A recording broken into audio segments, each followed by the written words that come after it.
नमस्कार मित्रों, एक बार फिर भगवत चर्चा में आप सबका स्वागत है। हम लोग भगवत गीता के चतुर्थ अध्याय से चर्चा कर रहे हैं। हमने पिछले 9वें श्लोक में यह जाना था कि भगवान श्री कृष्ण यह कहते हैं कि जन्म कर्म चा में दिव्यमेवं यो वेत्ति तत्वतः त्यक्त्वा देहं पुनर्जन्म न एति मामेति सो अर्जुन। कि हे अर्जुन, मेरे जन्म और कर्म दोनों ही दिव्य होते हैं और जो इसे तत्व से जान लेता है वो मुझे ही प्राप्त हो जाता है। आगे वो कहते हैं कि तू भी दिव्य है, ये इशारा करते हैं। तू भी दिव्य हो सकता है, तेरे भी जन्म और कर्म दिव्य हो सकते हैं, मेरी ही तरह हो सकते हैं, क्योंकि तेरे और मेरे में कोई अंतर नहीं है। सिर्फ बोध का अंतर है, सिर्फ स्मरण का अंतर है, सिर्फ जानने का अंतर है कि मेरे बहुत सारे जन्म हो चुके हैं और मैं अजन्मा हूँ, मैं अकर्ता हूँ, मैं सर्वज्ञ हूँ। बस तू भूल गया है कि तू भी कृष्ण है, तू भी अजन्मा है, तू भी मेरे जैसा है। सिर्फ स्मरण करने की बात है। यह स्मरण कैसे होगा, आप कैसे उस परम सत्ता का अनुभव करेंगे, उसका कुछ इशारा कर रहे हैं, बता रहे हैं। क्या कहते हैं इस 10वें श्लोक में, आइए देखते हैं। वीत राग भय क्रोधा मनमया माम उपाश्रिता बहवो ज्ञान तपसा भूता मद्भाव आगता। वीत राग भय क्रोधा मन मया माम उपाश्रिता। राग भय और क्रोध से सर्वथा रहित मुझ में मनमया, मुझ में तल्लीन, मां मेरे ही उपाश्रिता आश्रित तथा बहवो ज्ञान तपसा पूता मद्भावम आगता। ज्ञान रूपी तत्व से पवित्र हुए बहुत से भक्त मेरे स्वरूप को प्राप्त हो चुके हैं। वीत राग भय क्रोधा, भय, वीतरागता और क्रोध, तीन बातें कह रहे हैं। मनमया मम आप उपाश्रिता, तू वीतरागी हो जा, भय से मुक्त हो जा, क्रोध से मुक्त हो जा और मेरे आश्रित हो जा। माम उपाश्रिता, तो तू मुझको ही उपलब्ध होगा, तू मेरे ही जैसा हो जाएगा। ये मैं इसलिए भी कह रहा हूं क्योंकि पहले भी बहुत लोग ऐसा करके मुझको उपलब्ध हो चुके हैं, तो तू भी हो जाएगा, इसमें कोई संदेह नहीं है। यह आश्वासन दे रहे हैं। तो आपके या हमारे भी जन्म दिव्य हो सकते हैं, लेकिन शर्त क्या है, तरीका क्या है? वीत राग हो जाओ, भय मुक्त हो जाओ, क्रोध मुक्त हो जाओ और कृष्ण या परम सत्ता के आश्रित हो जाओ। समझिए, वीत रागता एक्चुअली हम या तो राग में होते हैं और या विराग में होते हैं। किसी से अटैच्ड होते हैं या किसी से डिटैच्ड होते हैं। किसी भी वस्तु से अटैच होना या डिटैच होना एक ही घटना है, सिर्फ उसके दो विपरीत बिंदु हैं। एक व्यक्ति की धन में आसक्ति हो सकती है, दिन रात धन के बारे में सोच रहा है, उससे बहुत राग है धन का। एक व्यक्ति का स्त्री में राग है, एक व्यक्ति का ज्ञान में राग है, लगाव है, और एक व्यक्ति बिल्कुल उसके विपरीत में है, वह धन को छोड़ देता है। उसके पास छोड़ने की अकल होती है कि मैंने इतना सारा धन छोड़ दिया, मैंने राज्य छोड़ दिया, मैंने परवाह ही नहीं की पैसे रुपए की। तो कहीं ना कहीं धन तो उसके मध्य में है, उसके दिमाग में है, केंद्र उसका धन ही है, अहंकार उसका धन ही है, चाहे छोड़ने का हो चाहे पाने का हो।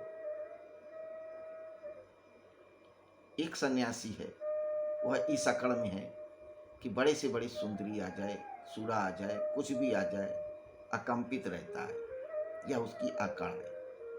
उसका पैरामीटर सूरा और सुंदरी ही है। तो मन की ये विपरीत अवस्थाएं हैं, राग और विराग।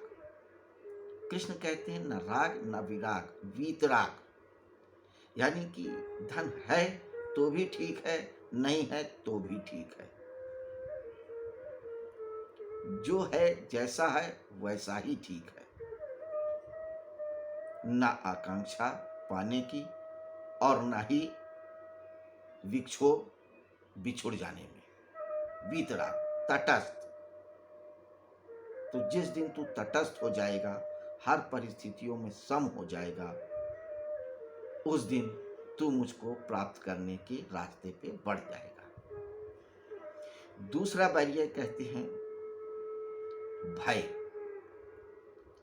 अगर हम धन से वीतराग हो सकते हैं, सम्मान से भी वीतराग हो जाते हैं, तो भय से मुक्त नहीं हो पाते। अपने आप को खत्म होने के, मर जाने के भय से डरे रहते हैं। आपने आत्मसम्मान, सम्मान, यश, कीर्ति से भयभीत रहते हैं कि मेरा कोई अपमान ना कर दे या मैं मृत्यु को ना प्राप्त हो जाऊं। डरे रहते हैं किसी न किसी बात से। वो डर हटा दे। किसी भी बात का भय मत रख, चाहे मृत्यु आ जाए, चाहे अपमान हो जाए, चाहे सब कुछ चला जाए, जितना भी ज्ञान है वो भी खत्म हो जाए, तो भी कोई चिंता नहीं, किसी भी प्रकार का भय ना हो, तो आप एक और सीढ़ी चढ़ जाते हैं। तीसरा है क्रोध। क्रोध बहुत बड़ा बैरियर है। यह क्रोध राग से ही उत्पन्न होता है। क्रोध आता ही इसीलिए है क्योंकि हम किसी चीज से अटैच हो जाते हैं, चाहे वस्तु हो, चाहे सम्मान हो, चाहे ज्ञान हो, कुछ भी हो, हम अटैच हो जाते हैं। जब उसके खिलाफ कोई बात होती है तो हमें क्रोध आता है। तो जिस दिन हम वीतरागी हो जाएंगे उस दिन क्रोध भी विदा हो जाएगा। इसलिए क्रोध को तीसरे नंबर पे रखा है। क्रोध की बात इसलिए कही है कि क्रोध पे ही हम विजय नहीं पा पाते हैं। वीतरागी हो जाएंगे तो क्रोध भी विदा हो जाएगा, लेकिन क्रोध को एम्फसाइज किया सिर्फ इसलिए किया कि हम अपने उस क्रोध को देखें, जानें और उससे अलग हो जाएं। न कुछ पाने की आकांक्षा हो, न कुछ खोने से डर हो।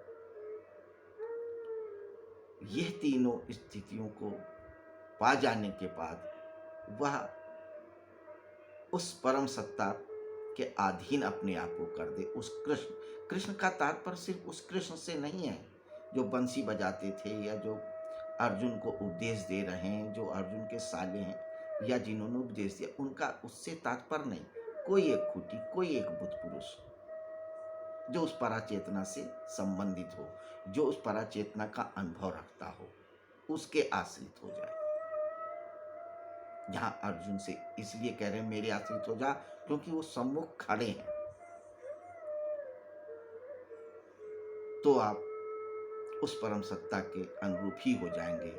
तब आपके भी जन्म और कर्म दोनों दिव्य हो जाएंगे, सारे शोक और संताप से मुक्त हो जाएंगे। हमने कई बार चर्चा किया है कि परासत्ता और अपरासत्ता दोनों का योग है। तो जो राग है, मोह है, द्वेष है, घृणा है, भय है, ये सब अपरासत्ता की उपज है, ये अपरासत्ता के प्रोडक्ट हैं। प्रकृति परिवर्तनशील है। तो जब हम इस परिवर्तनशील प्रकृति से अपने आप को अटैच कर लेते हैं तो ये उसके बाई प्रोडक्ट होते हैं, राग, भय, क्रोध। और अपरासक्ता अपरिवर्तनशील है, किसी चीज से अटैच नहीं होती है। जो आत्मा है वो परासत्ता का प्रतिरूप है और जो शरीर है वो अपरासत्ता का प्रतिरूप है। तो जो परिवर्तन होता है, जन्म होता है, मृत्यु होता है, ये हमको दिखता है शरीर का, देह का। तो जो भी हम जानते हैं इस अपरासत्ता के प्रोडक्ट यानी मन, बुद्धि, चित्त, अहंकार, इस शरीर से, इन इंद्रियों से, वह सब परिवर्तनशील है। वह शाश्वत सत्य नहीं है, वह अपरिवर्तनशील सत्य है, लेकिन हम इस अपरिवर्तनशील सत्य को ही असल सत्य जान लेते हैं।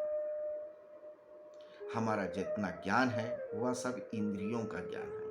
इंद्रियों का ज्ञान अनिश्चित होता है, परिवर्तनशील होता है। आज हम जिसे सत्य मानते हैं कल वह असत्य हो जाता है। कल तक विज्ञान कहता था, आज से कुछ सालों पहले तक, कि सिर्फ प्रकृति में 108 तत्व हैं। मेंडलीव की आवर्त सारणी, विज्ञानी कहते थे 108 तत्व हैं। फिर उसके बाद खोज हुई, कुछ और तत्व जाने गए। अब तो रोज नए नए तत्वों की खोज होती है। तो विज्ञान जो 100 साल, 50 साल, 20 साल पहले कहता है, फिर वो अपनी ही बात को पलट जाता है, कहता नहीं, सत्य इसके अलावा भी है, इसके अलावा भी है। क्यों? क्योंकि ये सारा ज्ञान इस अपरा सत्ता यानी इस इंद्रियों के द्वारा उपजा हुआ है। चूंकि प्रकृति परिवर्तनशील है, इसलिए उसका ज्ञान भी परिवर्तनशील है। और यह राग, भय, क्रोध भी परिवर्तनशील है। कई बार क्या होता है, हमें किसी चीज से आज अटैचमेंट होता है, लेकिन कल उसी से डिटैचमेंट हो जाता है। एक स्त्री बहुत सुंदर लगती है, लेकिन हो सकता है कुछ दिनों बाद पाने के बाद आप उससे डिटैच हो जाते हैं, उसके प्रति वो आकर्षण नहीं रह जाता है। धन भी है, व्यक्ति पाता है, बहुत बार उससे डिटैच हो जाता है। बुद्ध जैसे व्यक्तियों के साथ क्या हुआ? सब कुछ था प्रकृति का, धन बहुत था, राज्य था, अपरासत्ता की सारी वस्तुएं उनके पास थी, लेकिन डिटैच हो गए, क्योंकि उन्हें लगा ये सब कुछ तो परिवर्तनशील है। आज धन मेरे पास है, कल उसके पास होगा। आज सम्मान मेरे पास है, कल उसके पास होगा। आज मैं जो जानता हूं, कल हो सकता है दूसरा उससे ज्यादा जाने। यह सब परिवर्तनशील है। तो वह जानो, वह पाओ जो अपरिवर्तनशील है। अपरिवर्तनशील कहाँ से पाओगे? जो परासत्ता से पाओगे। और परासत्ता तक तभी पाओगे जब इन इंद्रियों यानी अपरासत्ता के पार जाओगे। अपरासत्ता के पार कैसे जाओगे? जो उस परासत्ता से जुड़ा होगा। परासत्ता से कौन जुड़े हैं? भगवान श्री कृष्ण जैसी चेतना। तो परासत्ता से जुड़ी हुई चेतना, कृष्ण जैसी चेतना सीढ़ी बन जाती है, पुल बन जाते हैं। उन्हीं के द्वारा हम उस परासत्ता का अनुभव कर लेते हैं। क्योंकि अगर हम इस सीढ़ी, इस पुल का साथ न लें तो हम उस परासत्ता का अनुभव नहीं कर सकते। क्योंकि हम जितना भी अनुभव करेंगे इन इंद्रियों के साथ द्वारा करेंगे, और ये इंद्रियां अपरासत्ता की हैं। तो हम अपरासत्ता यानी परिवर्तनशीलता को ही जानेंगे। अपरिवर्तनशीलता को जानने के लिए हमें उस परासत्ता को सहारा बनाना ही पड़ेगा, कृष्ण जैसी चेतना को मानना ही पड़ेगा। इस संदर्भ में कह रहे हैं। तो कृष्ण का यहाँ अहंकार नहीं है कि तू मेरे को मान। यहाँ पे अहंकार सिर्फ इतना है कि चूंकि मैं उस परासत्ता को जानता हूँ, मैं उस परासत्ता का स्वामी हूँ, मैं ही वो परासत्ता हूँ और अपरासत्ता हूँ, इसलिए तू मेरे आश्रित हो जा। और जब तू मेरे आश्रित हो जाएगा तो तू परासत्ता अपरासत्ता दोनों को जान जाएगा। क्या परिवर्तनशील है वो तो जान ही रहा है, क्या परिवर्तनशील है तू वो भी जान जाएगा। तेरे कितने जन्म हुए हैं, तू कब कब जन्मा, कहाँ कहाँ जन्मा, क्यों जन्म रहा है, मृत्यु क्या है, अमृत्यु क्या है, जीवन क्या है, ये भी तू जान जाएगा।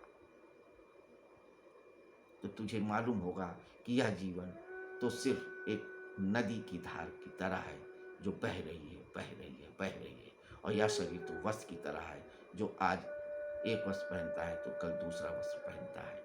तो हे अर्जुन, तू मेरे आश्रित हो जा, भय, राग और क्रोध से मुक्त हो जा, तो तू मेरे ही जैसा हो जाएगा।